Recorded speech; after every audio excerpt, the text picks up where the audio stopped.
Quand Dieu m'appelait, il m'avait dit ceci. Lambos, dans cette saison où les occultistes, les gens commencent à toucher la magie, j'élève mes enfants. On aura des généraux prophétiques, des ministres prophétiques, des grands commerçants prophétiques. J'entre dans mon bureau, tu me mets un gris-gris là-bas. L'Esprit de Dieu me parle. À ton nom, l'heure que tu as fait cela, et j'ai pris ce que tu m'as fait au nom de Jésus. Ayant reçu des dieux un appel authentique au ministère prophétique en 2005, le prophète Lambos Ponyo est le pasteur principal de l'église francophone de la Gombe à Kinshasa, nouvelle vague de l'évangile, centre vient et voit, marié à son épouse Maya depuis plus de 5 ans. Ensemble, ils sont parents de 2 petits garçons, Jordan, 4 ans, et Ethan, 3 mois, né dans une famille de 8 enfants dont il est 5e, fils du patriarche Félix Ponyo et maman Kibibi Ponyo, qui ont 47 ans de mariage et 45 ans de ministère, également fils spirituel du patriarche Félix Ponyo. Le prophète Lambos est détenteur d'un diplôme de théologie pratique de l'Institut biblique international IBI de Kinshasa, obtenu en 2013. Il est aussi licencié en économie de la faculté d'administration des affaires et sciences économiques à l'Université protestante du Congo UPC, obtenu en 2013, titulaire d'un graduat en finance, banque et assurance, obtenu en 2011 dans le même établissement, détenteur d'un diplôme de mérite civique décerné par la chancellerie de l'ordre national en 2009 grâce à son appel. Le prophète Lambos Ponyo a prédit plusieurs événements dans le monde, notamment la prophétie sur le Covid-19 en août 2019. Je vois dans mon esprit une épidémie. C'est quelque chose qui est en train d'être fait. On a demandé des sacrifices à certaines personnes qui occupent certaines fonctions stratégiques et ils n'ont pas pu donner. Maintenant, ils veulent libérer cette épidémie pour que les gens meurent afin de sacrifier leur sang. Je parle en prophète de Dieu. L'année prochaine, Acte 2020, nous serons ici. Vous comprendrez quelque chose d'inattendu que Dieu va faire en cette année ici. Je vous dis, si vous filmez, si un caméraman, fixez-moi très bien. J'ai dit en 2020, il y a quelque chose d'inattendu avant la même date. Le prophète Lambos est celui qui a prophétisé sur la mort du président tchadien Idriss Déby. Troisième des choses que je vais annoncer, le reste, je prierai seulement avec les intercesseurs. Pour les Tchad, j'ai vu quelqu'un au sommet tomber comme ça. Pourquoi? Parce que le Seigneur désire passer à un nouveau changement pour accomplir les desseins de Dieu. Écoutez, j'ai vous dit ces choses. Quand ces choses arriveront, retenez ceci. Il n'y a pas de caméra aujourd'hui, peut-être que ça ne peut pas être enregistré, mais ce n'est pas pour ça que je suis prophète. Non. Ok? Ce que j'annonce, c'est pour la gloire du Seigneur. J'aimerais ici que nous en profitions pour prendre 1 minute, s'il vous plaît. Toute l'église pouvait rester assis, mais levez juste vos mains. Prions pour le Tchad. Prions pour le Tchad, pourquoi? Parce que ce que je suis en train de voir par rapport au Tchad, dans les 3 mois qui suivent, n'est pas trop bon.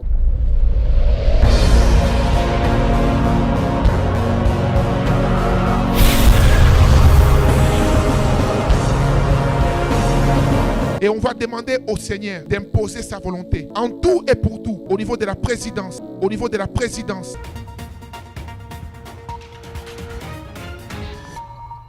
Il était 11h heure locale, midi à Paris, quand l'un des porte-parole de l'armée tchadienne a donc annoncé à la télévision d'État le décès d'Idriss Déby. C'est avec une profonde amertume que nous annonçons au peuple tchadien le décès ce mardi 20 avril 2021 du maréchal du Tchad, Idriss Déby Itno, des suites de ses blessures au front. Dans les 3 mois qui suivent, n'est pas trop bon au niveau de la présidence. Prions pour le Tchad. Dans cette église, nous prions beaucoup pour plusieurs nations, mais depuis un temps, je reçois un poids particulier par rapport au Tchad. Demandons au Seigneur de soutenir ces pays. Le prophète s'est lui-même rendu au Tchad pour une activité à la gloire du Seigneur Jésus-Christ. Nous l'avons annoncé tout au début de cette édition que nous recevons comme invité du journal le prophète Lambos Ponyo. Bonsoir, prophète. Bonsoir, madame la journaliste. Deuxième séjour au Tchad, qu'est-ce qui se passe? Mandaté par le Seigneur pour 3 journées de prière pour la nation tchadienne. Alors, le Dieu de ma nation, pourquoi ce thème? Le Dieu de ma nation, parce que nous croyons que c'est le temps de Dieu pour ces pays, ces beaux pays, donc le Tchad. Une nouvelle histoire est en train de s'écrire et il faudrait que les enfants de Dieu s'élèvent pour ne pas être que de simples spectateurs, mais d'être aussi des acteurs. Nous prierons pour la nation, nous prierons pour les institutions. Ainsi m'a parlé l'Éternel. Vous vous êtes beaucoup plaints pour le Tchad. D'autres même ont perdu espoir. Ils font même des calculs que Dieu m'envoie même dans un autre pays. Il n'existe aucun pays dans le monde qui n'a pas de problème. Vous savez, les gens qui aiment trop l'Europe, on a vu pendant le Covid-19 ici, les Européens quittaient l'Europe pour venir se réfugier en Afrique. C'est pour dire que la vraie paix ne vient que de Dieu. Je veux dire, ici au peuple tchadien, il y a un acte prophétique que nous poserons aujourd'hui. C'est certainement louer Jésus pour le Tchad.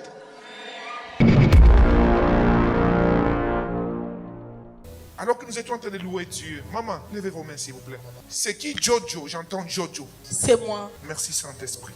Pendant que tu priais là, au fond de ton cœur, tu demandais à Dieu, Seigneur, parle-moi. Quand tu disais au Seigneur, parle-moi, tu ne parlais pas seulement de la parole. Tu voulais que Dieu te parle particulièrement. Et ce matin, l'Esprit de Dieu a entendu ta prière. Oui. Le Seigneur va te parler particulièrement. Merci Seigneur Jésus. Est-ce qu'on peut tous dire Jésus-Christ? C'est toi qui révèles ces choses. Et à toi seul la gloire. Donne-moi un chiffre par hasard. 6. 6, hein? Gloire au Saint-Esprit. Tu as combien d'enfants? 6 enfants. 6 enfants. Acclamons pour le Saint-Esprit. Lorsque tu m'as donné le chiffre 6, l'Esprit de Dieu m'a dit, c'est le nombre de ses enfants. Et pendant que tu es en train de prier, il y a un de tes enfants qui a une grâce exceptionnelle. Dieu l'a doté d'une intelligence particulière. C'est comme si c'était ton fils aîné. Et lorsque je parle du fils aîné, j'entends Joël. Merci Seigneur. Hein? Joël Kayumba. Merci Seigneur. Ok. Alors que, arrêtez de pleurer maman. Dieu s'est décidé dans sa gloire de mettre fin à ta souffrance aujourd'hui. Écoutez, je crois au Dieu qui parle par sa parole, mais je crois aussi au Dieu qui parle par la prophétie. Jésus-Christ arrive un jour, il voit un homme qui s'appelle Nathanaël. Lorsque Nathanaël s'approche devant de lui, Jésus lui dit, quand tu étais là, derrière cet arbre-là, moi de Jésus, je t'avais vu. Si le maître a démontré sa puissance par toutes ses œuvres, je crois que cette dernière armée de chrétiens, des enfants de Dieu, nous démontrerons aussi la puissance de Dieu. Dieu me dit de te dire, il protège tes affaires. Lorsque je parle de tes affaires, je vois comme un gros camion qui porte des bois, comme des bois comme ça. Qu'est-ce qui se passe avec ça? Les bois, je faisais aussi les bois. Tu faisais les bois? Oui. Ok, Dieu me dit de te dire, réponds parce que je m'abstiens de donner des détails. Parmi les raisons qui t'ont poussé à arrêter cela, c'est une... Tu vois ces problèmes que tu avais rencontrés là, que je ne peux pas dire ici. Ok? Dieu me dit de te dire, il protège aussi, Dieu merci. Amen, c'est mon fils aussi. C'est ton fils. Oui. Lorsque tu parles de ton fils, je vois une fille qui te ressemble, mais j'entends, on l'appelle Jeanne. Elle est ici. Elle est ici, Jeanne. Ok, elle est où précisément? Maman, dites-moi, est-ce que vous et moi, on a déjà parlé? Non, non. On s'est déjà vu quelque part? Non, non. Ok, vous croyez que Jésus vous connaît? Oui. La plus haute dimension du prophétique, c'est l'avenir. Vous vous rappelez quand l'Esprit a parlé ici, sur les accidents, particulièrement les sauts des moutons sur ciment ici, vous vous rappelez? Et c'était tellement précis et les choses se sont passées telles que l'Esprit de Dieu avait annoncé. Et gloire à Dieu qu'au niveau des sous-ciments particulièrement, il n'y a pas eu de mort. Les gros bis que vous avez vus là, quand la propriétaire a vu cet accident et la manière à laquelle Dieu a épargné les gens de la mort, c'est aussi une servante de Dieu. Elle est avec nous ce soir.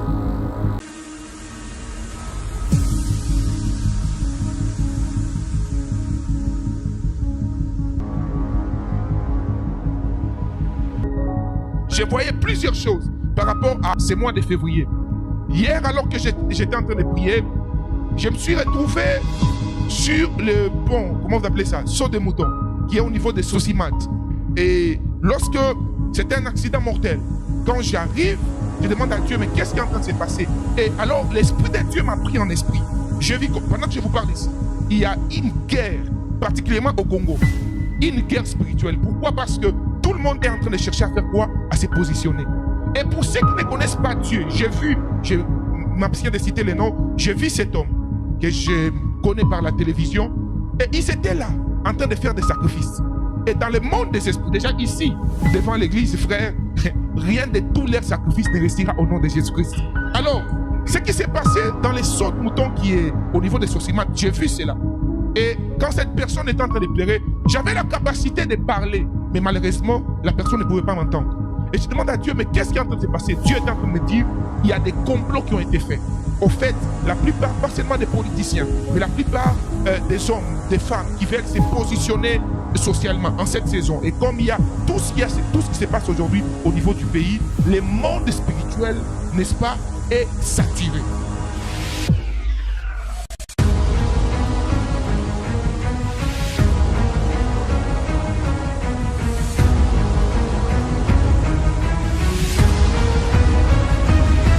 C'est l'accomplissement du message que mon pasteur avait prédit. Et depuis le premier, que ici à Sosimat, il y avait un esprit de sacrifice que l'ennemi était en train de libérer. Voilà l'accomplissement. Ça m'a fait grave la chair des poules. Nous sommes sur Sosimat. Et pour nous qui sommes dans le Seigneur, ce n'est pas un moment où il faut prendre les mois de février à la légère. Non. Amen, amen. C'est un mois de grands enjeux spirituels. Elle ne connaissait pas. Voyez, c'est là où nous devons vraiment prier Dieu. Maman Nadège, que Dieu bénisse, et tous ceux qui ont soutenu les médias ici, mon épouse, soyez bénis abondamment. Parce que, imaginez, si les médias n'existaient pas, comment elle serait informée? Et elle me dit, elle ne me connaissait pas aussi. Il y a 2 jours, elle a reçu la vidéo. Et j'ai vu un numéro qui insistait. J'ai senti l'Esprit de Dieu me pousser à répondre. Et quand j'ai répondu, elle me dit non. Prophète de Dieu, je suis telle personne, servante de Dieu, et je vous lis qu'elle-même témoigne. Elle est ici parmi nous, la servante de Dieu, maman Noéla. J'ai béni Dieu pour cette rencontre, pour cette connexion. En fait, c'était le mercredi. Moi, j'étais à l'église. Je suis pasteur. Je dirige une église qui est à Salongo. Le nom de l'église, c'est Gethsemane Church. Alors, depuis qu'on m'a consacré pasteur, je traverse des moments un peu difficiles. Financièrement, avec mes affaires, j'ai beaucoup de problèmes. Je ne pouvais pas imaginer qu'il y aurait un autre accident. J'étais en prière le mercredi. Quand on a fini, on a dit Amen. Mon chauffeur m'a appelé. Non, maman, il y a un autre chauffeur qui vient de m'appeler que notre chauffeur a connu un problème à Kitambo. Le monsieur n'arrivait pas à expliquer. Il dit à Kitambo, il y a un problème. J'ai dit, à Kitambo, quel problème? Et 2 minutes après, je vois la vidéo de l'accident. Je ne pouvais pas imaginer que c'était mon bus, parce qu'il y a plein de bus esprit de vie. Je ne savais pas, j'ai regardé la vidéo, c'était un accident. J'ai rappelé mon chauffeur, j'ai dit, dis-moi un peu, est-ce qu'il y a des morts, il y a des blessés? Non, maman, il faut attendre un peu 10 minutes, je me rends sur le lieu d'accident. Arrivé là-bas, il n'y avait pas de morts, il n'y avait pas de blessés.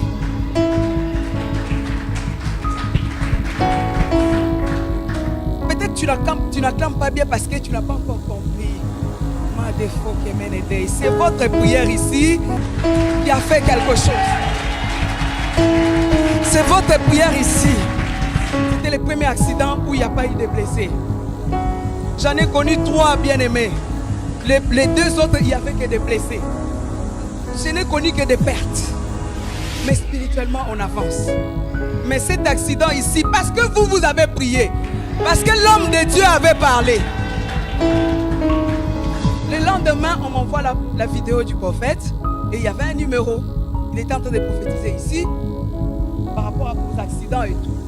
Mais je crois que votre prière, Dieu a agi pour qu'il n'y ait pas de mort. Donc là, je suis en paix parce que je n'ai aucun cas. Les cas matériels, c'est juste les bus. J'ai béni le Seigneur. J'ai béni les dieux du prophète Lomo. Vraiment, je suis dans la joie d'être ici.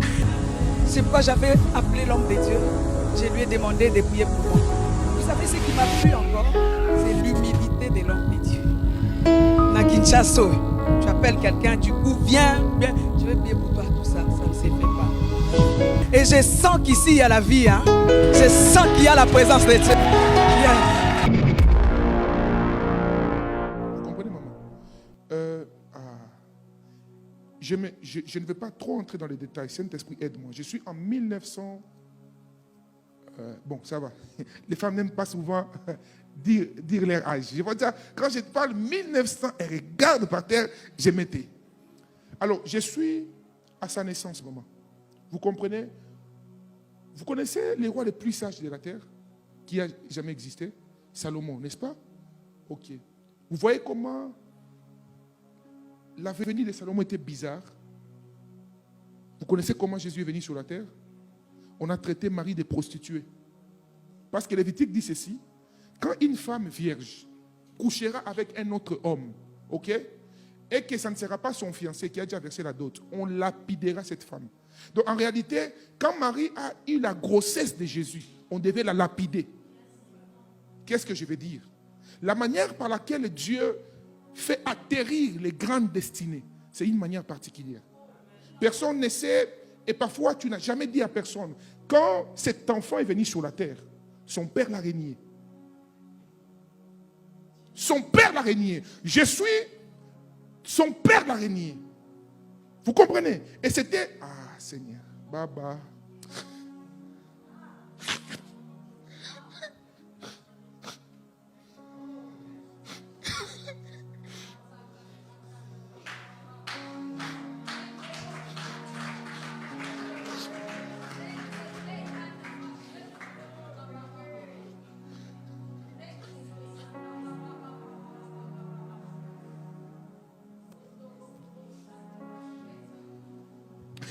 Tu as été humilié.